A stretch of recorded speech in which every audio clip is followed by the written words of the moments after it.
Bienvenidos a La Máquina de Pensar. ¿Cómo están? ¿Cómo lo están pasando? Estamos en esta pre-primavera, vamos de a poco, va a llegar. Quiero decirles, amigos, que también estamos esta semana dedicados a la minificción, al mini cuento, a el Te Cuento Que. Está el Te Cuento Que en rodaje. Ustedes pueden participar si quieren enviando un SMS, un mini texto al 827. Y como te ocurrió esta semana, estamos regalando cuatro o 5 mini libros para aquellos que quieran tener el mini libro con los 100 mejores mini cuentos del 2010. Pueden llamar al 915-7962 o 915-7891. Obviamente le ponen un 2 adelante y se comunican con el flaco y le piden un mini libro con los 100 mini cuentos del Te Cuento Que. Tenemos ahí a Nano Prillac en controles de emisión piloteando la máquina de pensar, y al flaco Germán lo tenemos en la puesta a punto. Y simplemente quiero leerles algo para empezar este bloque, que no vamos a hablar de la minificción, sino que vamos a hablar de poesía. Hay dos mundos ocupando el mismo lugar, el de la realidad y otro que repite nuestro miedo. O hay dos mundos, el de las anticipaciones y este en que escribimos lo escrito, en el que bebemos de un vino que ya no existe, donde damos muerte a la muerte. Este poema está dedicado a Selva Casal, integra Sangre Sucia, el libro Sangre Sucia de Roberto Yenta Dorado. ¿Cómo le va, Roberto Yenta? Muy bien, gracias por la invitación, Pablo, como siempre. Buenas noches a la audiencia. Y sí, ese poema tiene unos años ya. Pero está dedicado a Selva Casal. La idea era un poco conversar de esta poeta. Claro, como en otras cosas, también en poesía tenemos que ser silenciosos, ya que nos espera un gran silencio, un gran misterio del que quizás nos enamoremos, como le gusta decir a nuestra poeta de hoy, Selva Casal. Sin dudas, la voz singularísima, profunda y certera de la poesía uruguaya. Creo que la poeta viva más importante que tiene el Uruguay hoy, ¿no? La poesía no es una aventura intelectual, no puede serlo. Cuando lo es, algo no anda bien. Todo nos dice que no es ese el mensaje, porque sobre todas las cosas la poesía no está hecha con palabras. Usa palabras para transformarse en esa honda experiencia invisible que nos conmueve, que nos sacude, sin saber tampoco nosotros definir con exactitud qué es lo que nos está sucediendo en ese momento preciso, ¿no?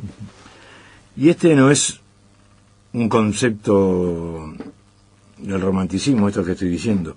Pero eso es una apuesta muy muy alta la tuya, ¿no? Porque es decir que la poesía no está o no depende solo de las palabras. El fin último no son las palabras, sino que es algo más, ir más allá de las palabras. Claro, que no está hecha de palabras, sino que usa las palabras para transformarse en una experiencia invisible que nos conmueve, ¿no? Para la alegría, para la tristeza. La palabra es el vehículo, digamos. Bueno, y no es un concepto del romanticismo o que nos llegue desde allí, sino que era válido hace 100 años, como lo es ahora y como lo seguirá siendo siempre, y hablo siempre a criterio personal. Hoy, que nuevamente parece que nos encontramos inmersos en un vale todo del lenguaje, donde el juego de palabras y a veces lo performático parecen haberse convertido en la punta de lanza de cierta poesía cacofónica que circula por ahí por el medio. Tenemos que ir separando las aguas para no equivocarnos cuando emitimos un juicio de valor o cuando nos disponemos a internarnos en esa atmósfera llena de silencio y de música, de vida y de muerte, de tiempo y no tiempo, de todo y de nada. Así como el blues viene necesariamente del delta del Mississippi, la poesía viene desde estas otras cosas. Un rayo de amor, locura, miedo, desamparo, recorre la poesía de Selva Casal. Desde el ya lejano No vivimos en vano hasta el día de hoy, podríamos hablar de un solo poema que la autora viene escribiendo desde hace 50 años, donde hay una mirada y un sentir abarcador de todas las cosas que nos suceden a los hombres, desde experiencias místicas hasta lo más cotidiano, como puede ser el avistamiento de un pájaro. Y sobre eso tengo una anécdota ahora. Pero es una obra muy pareja y muy singularmente inmodificada en lo formal. ¿Vos decís que es un largo poema al mismo estilo, por ejemplo, que Marosa Di Giorgio escribió siempre el mismo poema? Siendo la voz... Sí, son totalmente distintas, pero digamos, en cuanto a la, a la homogeneidad, digamos... Lo mismo de distintos lugares, ¿no? Esa es la impresión mía. Sí, ¿no? Está perfecto, sí. Una vez hablando por teléfono con ella, porque somos muy amigos, yo estaba en mi casa y en la suya,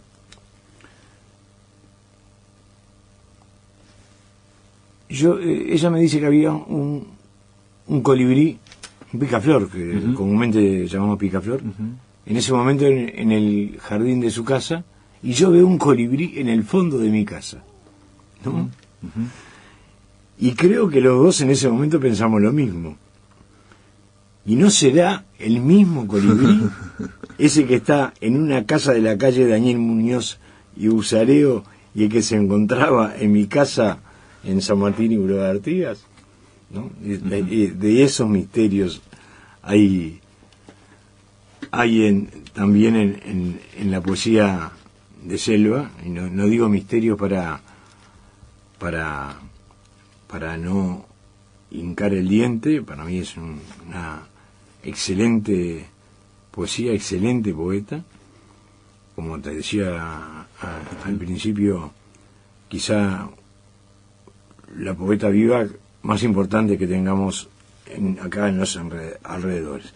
Pero traje para escuchar dos textos leídos por ella, pero antes de escuchar la voz entrañable de Selva, quiero citar un pequeño fragmento de un artículo publicado por Alfredo Fresia en el Jornal de Poesía de Brasil, donde nos dice, hablando genéricamente, ¿no?, de la obra de Selva, dice: el yo fracturado puede ser el hombre primitivo que soy.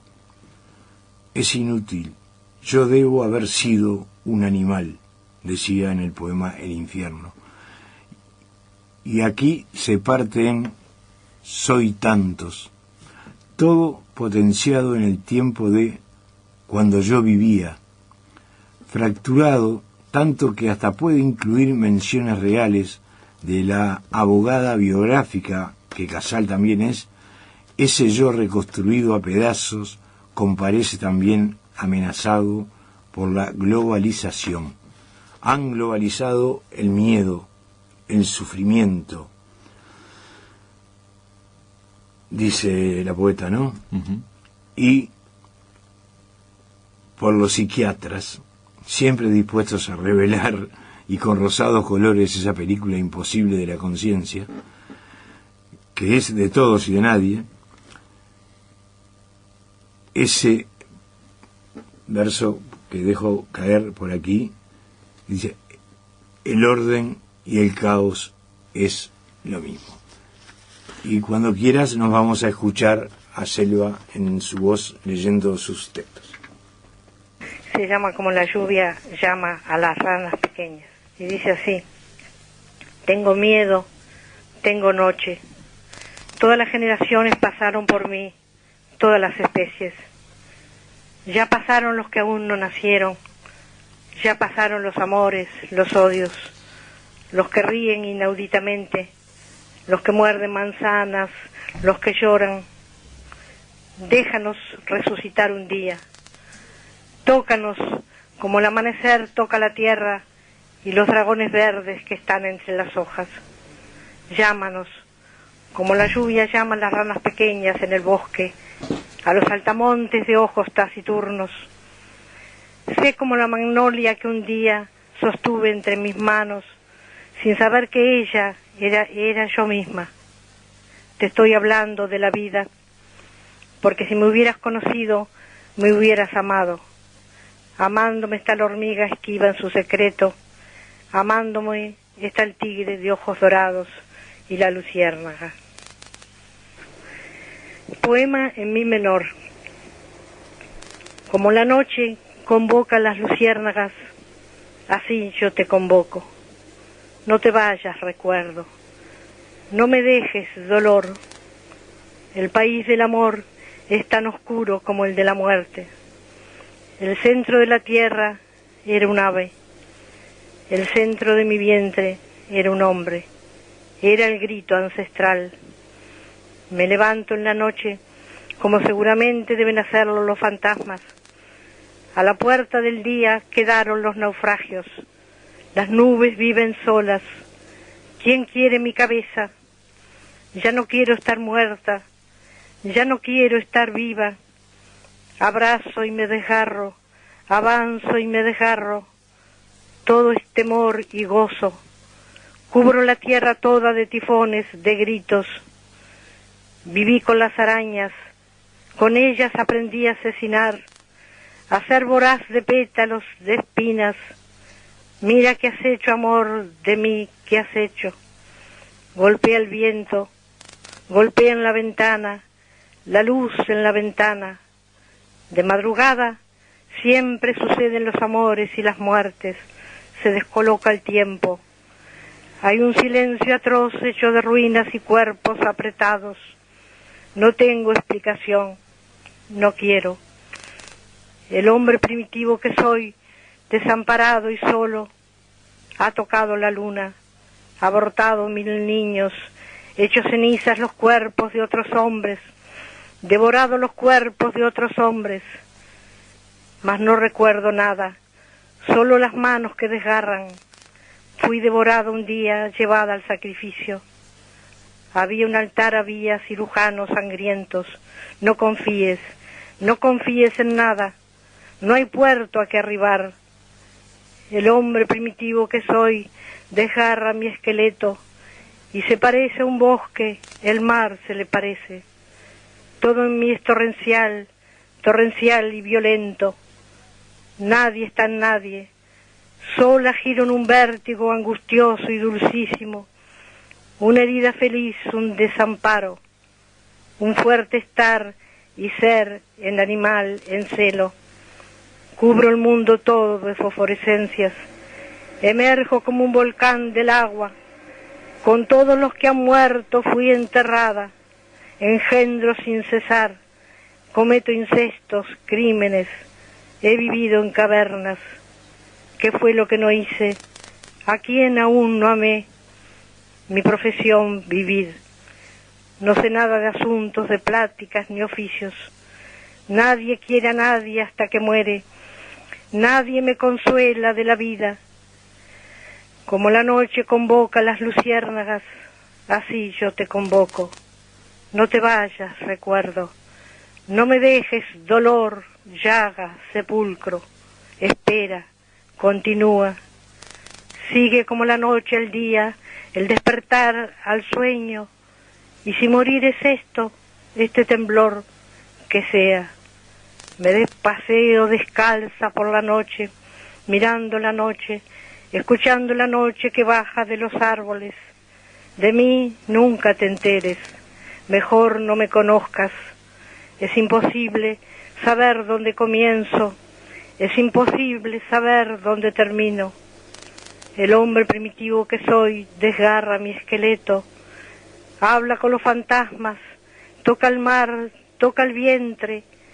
Nerón abrió el vientre de su madre para saber de dónde había salido.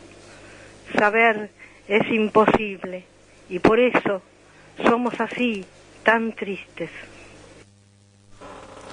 Muy bien, estábamos escuchando a Selva Casal en este archivo que trajiste, Roberto, de tu colección particular. ¿Cómo es la historia? ¿Cómo fue? Claro, del archivo privado mío. Bueno, gracias por la invitación, Pablo. Gracias a los oyentes. De alguna forma también le mandamos un apretado abrazo a Selva Casal, ¿no? Por supuesto. Porque no sé si nos está escuchando, porque no la verdad que no le pude avisar que hoy vamos a hablar sobre ella, pero un apretado abrazo, por supuesto. Y saludos a la audiencia, entonces. Muy bien, será hasta dentro de 15 días que volveremos a hablar con Roberto Ollenta. En el aire de Radio Uruguay, La Máquina de Pensar.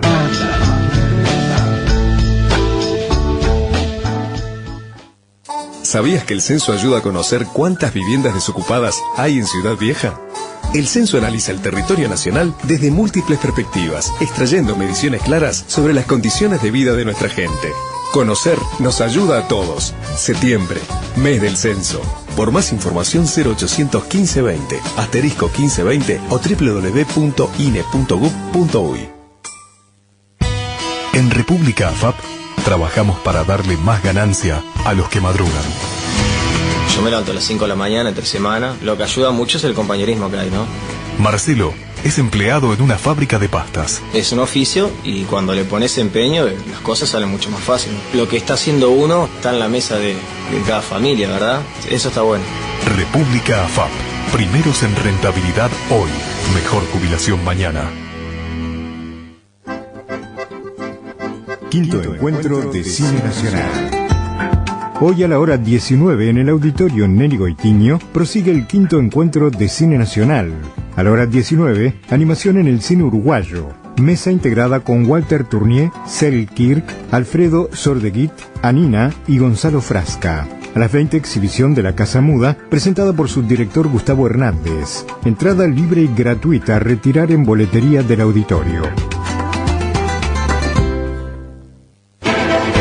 Esta semana, en Semanario Voces, el joven es una víctima del sistema educativo. Entrevista a Renato Operti. Además, ¿es lógico haber liberado a Juan Peirano Basso? La seguridad en disputa, por Rafael Paternain. Las izquierdas después de la profecía, por Oenir Sartú. Desafíos y oportunidades para la comunicación del gobierno, por Matías Ponce. La gran fuga y el doble poder, por Jorge Zabalza. Y como siempre, voces polémicas, voces culturales, voces de ida y vuelta. Todas las voces esta semana en Semanario Voces, tu voz.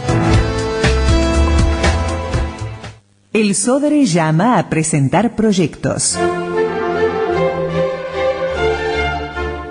El SODRE ha abierto un llamado público a interesados en participar en la temporada de Cámara 2012 que se realizará en el auditorio Nelly Goitiño. Los proyectos serán recibidos en la dirección artística del SODRE, en el primer piso del Auditorio Nacional Adela Reta. Pueden presentarse en dos formatos, personalmente o por correo electrónico como documento adjunto de Word a dir.artisticasodre@gmail.com.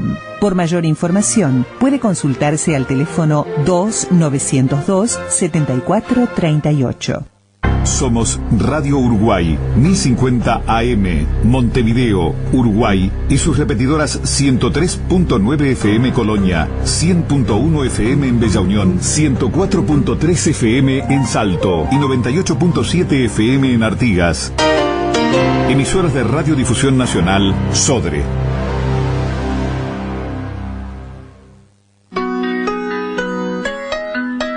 Para comunicarte con la máquina, envía un SMS al 099 780066 o un correo electrónico a lamaquinadepensar@adinet.com.uy. Si querés volver a escuchar charlas, entrevistas o columnas, ingresa a piensamáquina.blogspot.com y bienvenido al corazón de las palabras.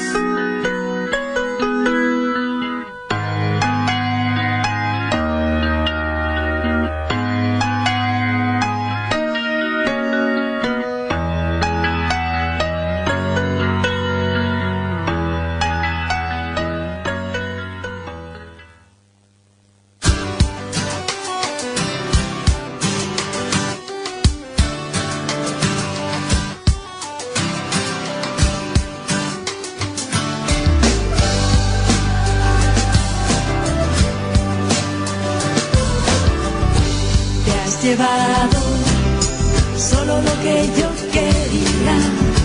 Me has dejado bailando bajo la luz del día.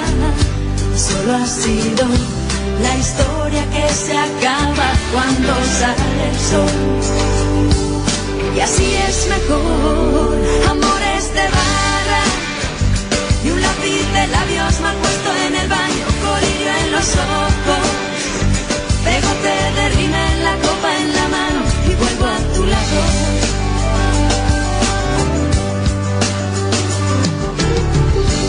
Calculando no acercarme demasiado, planeando la manera de manejar tus manos.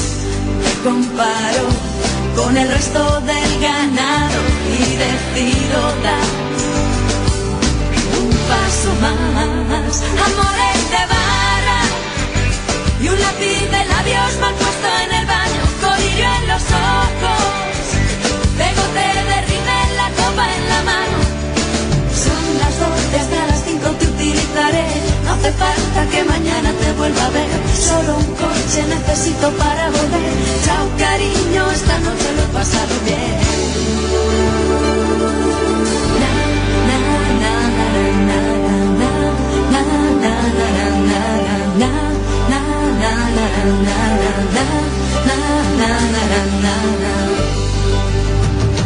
amores de barra y un lápiz de labios mal puesto en el baño, colirio en los ojos, pegote de rima en la copa en la mano. Amores de barra y un lápiz de labios mal puesto en el baño, colirio en los ojos. Amores de barra es el tema que nos está regalando Ella Baila Sola, este dúo que nos acompañó durante esta semana aquí en La Máquina de Pensar. Reitero, amigos, que estamos regalando 4 minilibros del Te Cuento Que, los 100 mejores minicuentos del 2010. Están para aquellos que llamen al 2915-7962 y 2915-7891.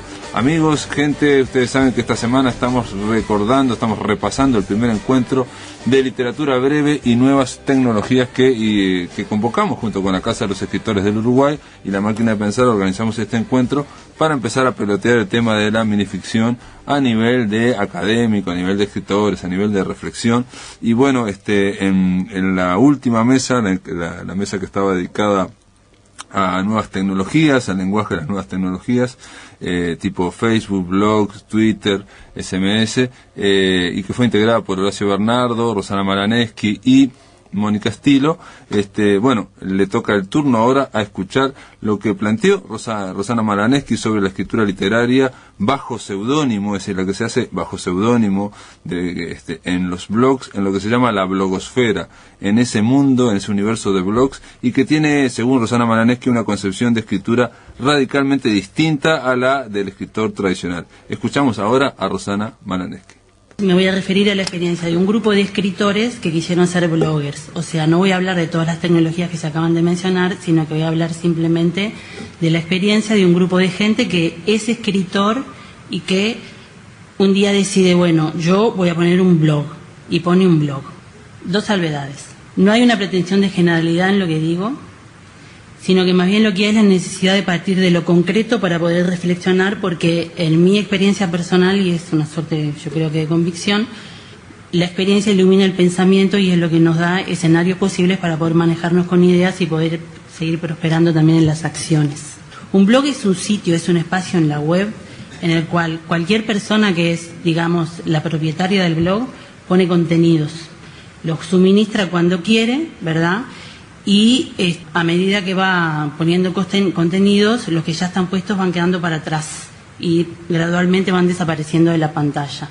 O sea que van como una especie de pozo o de fondo que se puede recuperar, pero que de alguna forma quedan ocultos. Y además tiene una identidad que es reconocible en la blogósfera a lo largo del ejercicio del blog y de la cuestión de que va suministrando contenidos, va elaborando su propia identidad, porque una característica que tienen los blogs es que son con seudónimo. No todo el mundo pone su nombre y se manejan de esa manera, ¿no? Bueno, entonces, eso es un blog.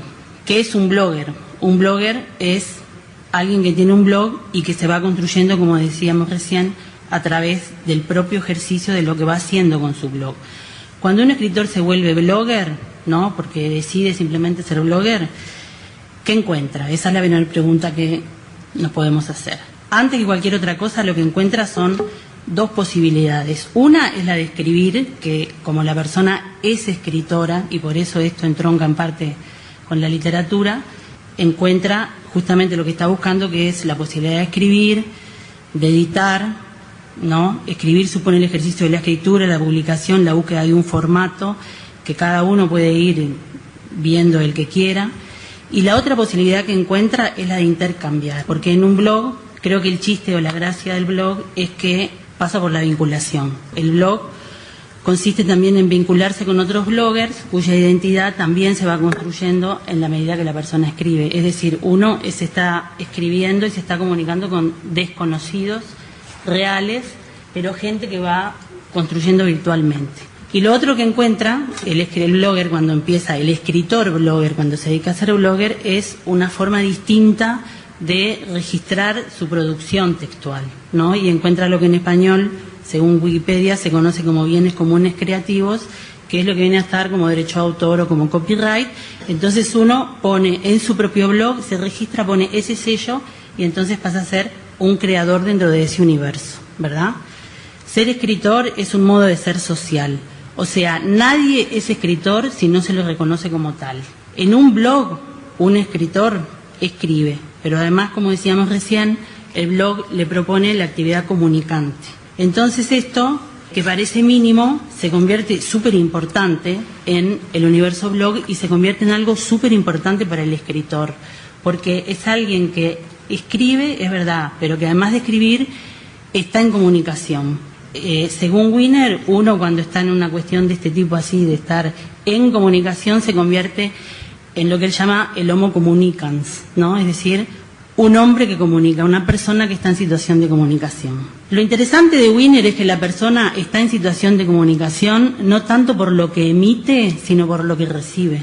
Porque tiene que estar abierto al entorno y tiene que tener la necesaria, podríamos decir, inteligencia para poder recibir información del entorno y a partir de esa información que recibe poder actuar, modificar su conducta o aprender. Entonces, ¿por qué esto es importante para mí, que estoy hablando como escritora? Porque un escritor en teoría aprende a través de intercambio con los otros, esos otros con los que está y que dejan su marca en el comentario o en el número de visitas. Lo más interesante, por supuesto, es el comentario.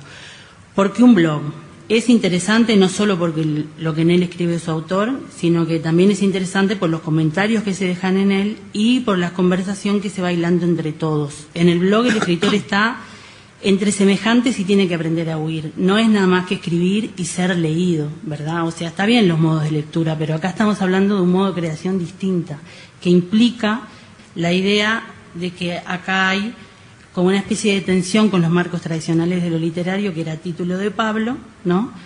Y que la tensión está en que la obra no es unidireccional, que se hace en un colectivo que es esa comunidad que integra ese blogger determinado. Lo otro importante que me parece que acabo de decir es la idea de que el blog está entre el blogger, ¿no? El escritor digital está entre semejantes. ¿Qué quiere decir que está entre semejantes? Que son todos iguales. Entonces uno dialoga con alguien que realmente desde el punto de vista real no conoce, ¿verdad? Entonces la pregunta es cómo se valida, porque lo que quiere decir esto es que no hay mediaciones, no hay un marketing que me diga estás leyendo a Mario Benedetti, no hay un criterio de autoridad de ese tipo que determine a quién uno va a leer. Uno elige por un criterio que es propio, que podemos asumir de repente que pueda ser, como uno es escritor, un criterio de calidad, ¿verdad? Pero que también es un criterio que lo fija uno, en principio. De repente para mí la calidad es una cosa, para Mónica es otra, para Horacio es otra, ¿verdad? Y entonces es muy difícil establecer distinciones, podríamos decir, que sean universales en relación al blog, ¿verdad? Entonces, ¿qué es lo interesante de todo esto? En principio no es tanto que no existe la verticalidad, sino más bien la idea del desempeño individual, por el cual Cada uno lo que va haciendo es formar su propia identidad mientras construye el blog, que es, como decíamos, un espacio de intercambio. Y entonces acá está lo que a mí me parece interesante, que es que esto tiene que ver con la idea de democracia y el concepto acción de la esfera de lo público de Hannah Arendt, ¿verdad? Lo que quiero decir con esto es que acá hay una referencia a algo que es profundamente político en los blogs, que tal vez que ahora no nos damos cuenta qué importancia tiene, pero creo que al final puede cerrar cuando yo haga la conclusión. La idea es que el universo blogger es el universo de la semejanza, porque todos son semejantes, todos son intercambiables, pero también es el de la diferencia, porque es aquel en el cual cada uno tiene que probar por qué es distinto del otro y por qué es más valioso que el otro, o por qué es más hábil o más idóneo para aquello que está haciendo, y tiene que construirse a sí mismo, ¿no? Un escritor digital, ¿qué hace? Se dedica a escribir, hace cosas de blogger, su producción sería o es fugaz, tiene visitantes, no lectores. La originalidad es un valor genuino en cuanto a estilo, pero es casi indemostrable en cuanto a tiempo. Escribe para una comunidad a la cual conoce en términos virtuales y con la cual construye en conjunto, porque intercambia y entre todos se va haciendo el contenido de última de todos los blogs. No es dueño de lo que escribe, ¿no? Aunque puede eliminarlo. Y no tiene sanciones canónicas ni mediaciones, nadie que lo invista con algo distinto. O sea, es él en ese entorno. El escritor blogger se deja devorar, es humilde, integra la cadena alimenticia de la cultura, ¿verdad? Porque algo alimenta con eso que está haciendo. Integra una cadena alimenticia que es la de la cultura. Y esto, ¿por qué es importante? Porque, como creo que decía acá el compañero Horacio Bernardo, una nueva tecnología modifica los modos sociales de hacer las cosas y los modos sociales de ser. Entonces, todo esto que uno aprende en la blogósfera cuando se acerca como escritor y dice, bueno, yo voy a tener mi blog y voy a escribir y voy a hacer esto, de alguna forma tiene que repercutir en la identidad social del escritor tradicional, ¿no? Entonces, ese sería como una suerte, podríamos decir, no sé si decir de transición o de territorio que tiene que ver con las fronteras, que, como bien dice Pablo, son móviles, y la pregunta que tiene esto para uno como escritor es, cuando uno construye con los demás, cuando uno escribe, cuando uno entiende que las coordenadas pasan por todas estas cuestiones que acabo de decir, cómo eso tiene un reflejo, o podríamos decir una respuesta, o es factor de cambio en el modo tradicional de escribir. Yo pensaba terminar, la idea mía es plantear la cuestión de los derechos y las obligaciones, ¿no? Porque evidentemente cuando el escritor blogger está escribiendo en ese mundo, regalando sus ideas, que además se las come, que son devoradas, qué sé yo, todo eso que ya dijimos de la autofagia del blogger y demás, está colaborando con un tipo de cultura que es una cultura, o sea, es un acto de generosidad, ¿no? Porque uno está regalando, buenas o malas, está regalando sus ideas y su forma de escribir y no recibe nada a cambio. Lo que hace es construir, bueno, la cibercultura, una cuestión distinta. Y la pregunta que yo me hago como escritora es cómo eso debería influir en el modo de ser tradicional del escritor, ¿no? Que equivale a preguntarse por los derechos y pensar que los derechos conllevan obligaciones, ¿no? Cuando se habla de los escritores y la ley en general, en lo que se piensa únicamente es en el derecho de autor, en cuánto va a ganar, en cómo va a defender su derecho, el autor y su obra como si fuese un binomio materno-infantil. Bueno, lo que enseña el mundo blog es que hay otras posibilidades para la imaginación y que hay otras ideas para desarrollar y tal vez otra cultura para construir. Y que eso tiene que ver con una, no sé si decir de ontología, porque tal vez sea muy ambicioso, pero sí con una cuestión ética, podríamos decir, que va por plantearse las obligaciones. En el aire de Radio Uruguay, La Máquina de Pensar.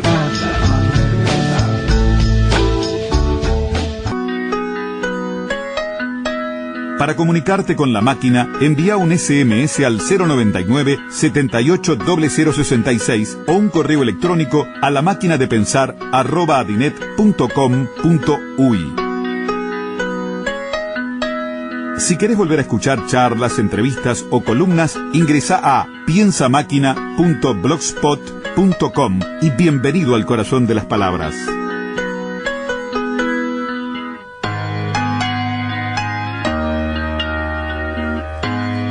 Continuamos acá en la máquina de pensar, diciéndoles, amigos, reiterándoles que ya se fueron 3 de los 4 minilibros, queda uno solo. Si llaman al 2915-7962 o 2915-7891, pueden, tratar de de pedirle al flaco el último minilibro con los 100 minicuentos del 2010 de la anterior edición. Estamos reiterando también que Te cuento que está en marcha, es hasta el 1 de octubre, hasta fines de septiembre, el 1 de octubre, y el número para participar es el 827. A la máquina de pensar llegó un libro impresionante, Las noches rusas, materia y memoria, de Roberto Echavarren, editado por La Flauta Mágica. Saben que Roberto Echavarren está llevando a cabo una singular tarea de traducción de poetas. Tradujo a John Ashbery, tradujo a Haroldo de Campos y a Wallace Stevens, que tenemos que tratarlo, ese libro todavía no lo hemos tratado, los poemas de nuestro clima. Y Las noches rusas traduce a poetas rusos, leeremos, pero lo que impresiona más que nada es el tamaño de este libro. Son 700, casi 800 páginas, este último libro de Roberto Echavarren. Lo daremos cuenta de él en su momento. Quiero decirles que estamos hablando del primer encuentro de literatura breve y nuevas tecnologías, y para culminar esta semana dedicado a ese encuentro, los invito a escuchar a el que hiciera una ponencia, al académico y poeta Ricardo Pallares, en la primera mesa sobre literatura breve, aquella que integró Soledad Platero y Rafael Courtoisí. Ricardo Pallares se extendió sobre el momento que está viviendo la aldea global, ¿no? Es decir, la humanidad, con respecto a los medios electrónicos y con respecto a la minificción, el estilo de escritura de la minificción, que tiene que ver con lo fragmentario, con la escritura de los medios electrónicos. Obviamente, de alguna forma, también tiene que ver con el SMS. Los invito a escuchar a Ricardo Pallares.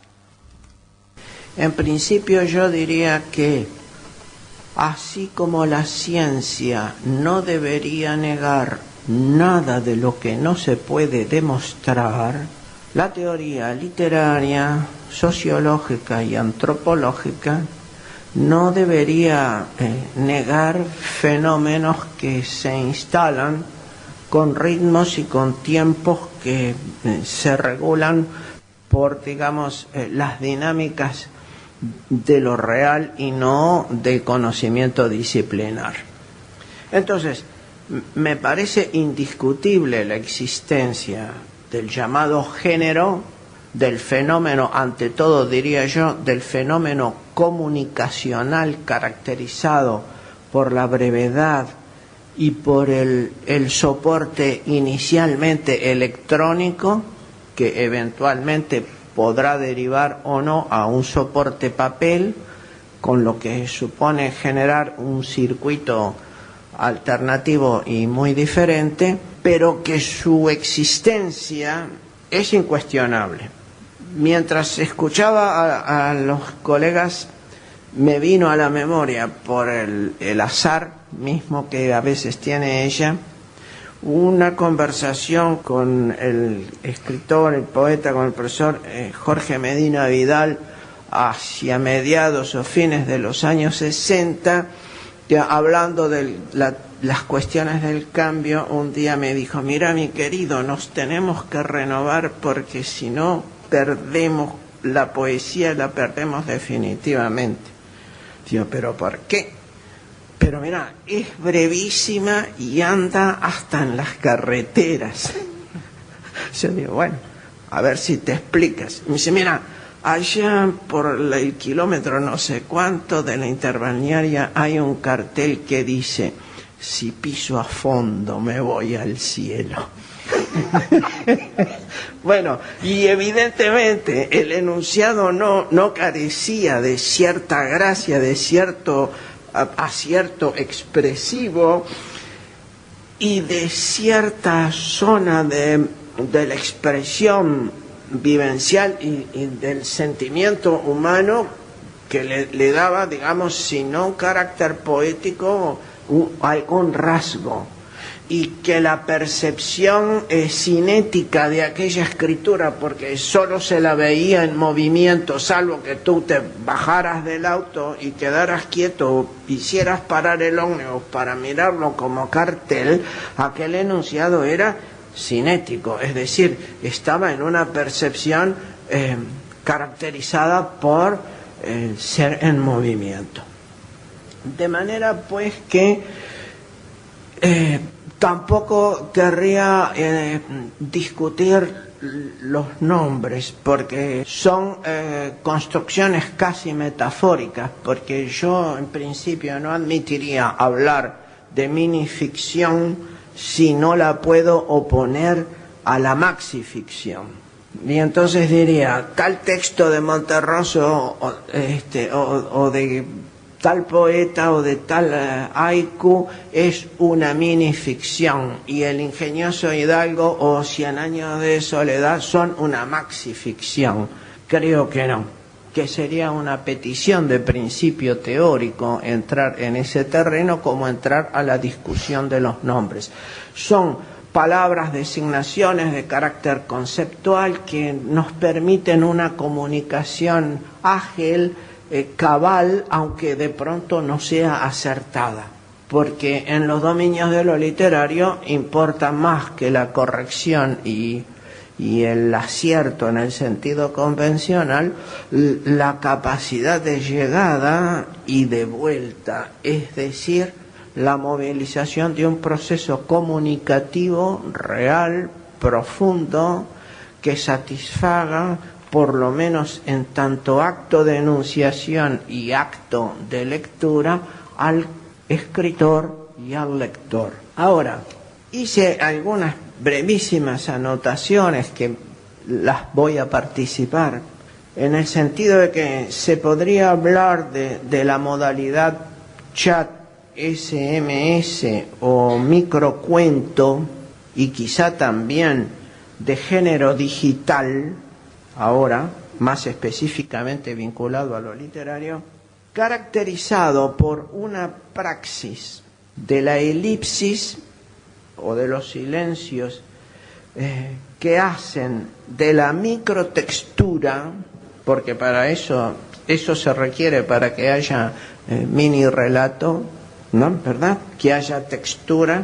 Por eso una palabra sola difícilmente sea relato, porque lo que determina el valor de la palabra es una situación enunciativa, eventualmente una situación discursiva o el contexto de la recepción. Claro, por lo tanto, quitados ellos, la palabra carece de toda relevancia desde el punto de vista estético o de la tipología de los discursos. Queda deshacida como si hubiera salido de un diccionario y se hubiera puesto a volar. Es decir, cae en la virtual insignificación o insignificancia. Bien, entonces decía, una praxis de la elipsis o de los silencios que hace de la mini o microtextura una red de latencias y de virtualidades que están muy próximas al sobreentendido y a los supuestos comunicacionales. Y esta es la zona más difícil, pensada en tiempos de perduración o tiempos de validación, la zona más débil o más frágil del llamado mini o micro relato, ya que esos sobreentendidos y supuestos comunicacionales suelen ser sustancialmente contingentes, ¿verdad? Más que estructurales, lo que determinaría cierta permanencia, dependen de la contingencia y de la circunstancia. Dicho de otro modo, sería un tipo de textos que tiende a sustituir las situaciones discursivas al interior de ellos por enunciados con una sintaxis lábil y que está potenciada por señales propias de los nuevos códigos comunicacionales que se emplean en los soportes electrónicos. Así, en un soporte electrónico es muy interesante y muy universalmente inteligible TCQ, te cuento que, como puede ser absolutamente incomprensible que en un texto estándar o convencional apareciera en una página esta escritura, porque exigiría un hiperesfuerzo para una decodificación que eventualmente, desde el punto de vista de la materialidad del texto impreso, genera una disyunción o por lo menos una disrupción. Quiere decir que la dependencia de las situaciones discursivas al interior de los textos y de las situaciones comunicacionales en el plano, digamos, de la socialización o de la interacción es muy fuerte. En ellos, en estos tipos, los contenidos están comprimidos, fuertemente comprimidos, por deseos y exigencias comunicacionales inscritas en ese universo de lo instantáneo y de lo brevísimo, como también se da, por ejemplo, en las formas del videoclip, de la instalación o de la performance, a modo de ejemplo, con variación de códigos y de discursividades.